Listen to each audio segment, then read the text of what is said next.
বিশ্বাস করেনি, দেখে যে 1000 টাকা বলাকে গেছে ওই ধানের আর আমি কি বলছি ওই সে তাহলে পয়সার কথা তো তোর মানে কেউ কিছু বলতে নেই, পয়সা কি করবি বল? তো আমার সুদে কাকে দিয়েছে তুই সুদের পয়সাটি? আমারটা তোরটা হ্যাঁ পয়সা দিয়েছে খরচা করছে টোটাল মানে 86,000 টাকা, বুঝতে পারছি, হিসাব করছিলাম। সুদ নিয়ে না, এটা সুদের পয়সা যা দিয়ে তোকে হিসাব দিয়ে দিচ্ছি। ওই সেই ওই গাড়ির কিস্তি ফিস্তি সব নিয়ে হ্যাঁ 86,000 টাকা হবে, ঠিক আছে? তোকে ওই হিসাবেই তোকে জিজ্ঞাসা করছি, তোর মারা কিছুই বলেনি, ঠিক আছে?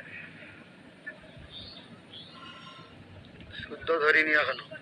দিদির কাছে 10 ছিল আর যে আগের 50 একবার সেই রুনার বিয়ার পরে 14 সেই লটারি পয়সাটা মনে আছে তো? তাহলে কি দেবে? তোর কিস্তি আছে আর 10,000 টাকার আর 1800 টাকারই ফোনটা। ফোনটা খারাপ হয়ে গেছে, নিয়ে যাবো বলে কালকে গাড়ির পেট্রোল নেই, বলবো নাই বলে কালকে যাওয়া হয়। মোবিলটাকেও কেউ আবার নতুন মোবিলটাকে চেঞ্জ করে দিয়েছে, মোবিলটা চেঞ্জ করতে হইলে গাড়ি পড়ে যাচ্ছে, চালাইনি ওই গাড়ি, ওই মোবিলটা চালানো মানে গাড়ি তোর জিজ্ঞাসা কর। এক সপ্তাহ হয়নি এই টাকা নিয়ে দুবার করতে। এবার ওইটাই বলছি, পয়সা কবে কি দিবি? আমি এক কামরা ঘর করার আছে, বুঝতে পারছি, ইচ্ছা চলে যাচ্ছে তুই তো ঘরে মাকে বলে যাবি, কেন ওরা কেউ বিশ্বাস করতে জানি, বুঝতে পারছো? আমি তো জানি ওরাও ডাকছে, ওদিকে বললাম আমি চলে গেল ঘন্টা ওরা সব দিলে।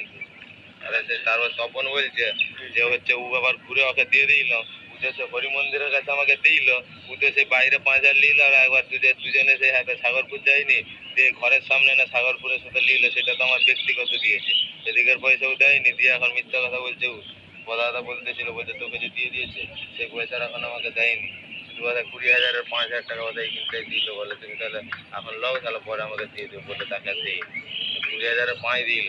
আর 10,000 দিয়ে হরি মন্দিরে গেছে, সে আমি মদ আনতে গেছিলাম, সেই ভোলা জল দিয়ে মদ গেছিলাম মনে আছে, ওইটা যে দিল ওইটা ব্যক্তিগত পয়সা, মাও জানে। আর মা শুদ্ধ অনেকবার মেঘে মেঘে অনেক কষ্টে ঝগড়া করছে, তারপরে আমাকে বলছে ঘর থেকে নিয়ে চলে এসছে, একবার খালি 5,000 টাকা পাবে, 5,000 টাকা পাবে আমার কাছে। ওই তো তোর 10 আমার 5 এই 15।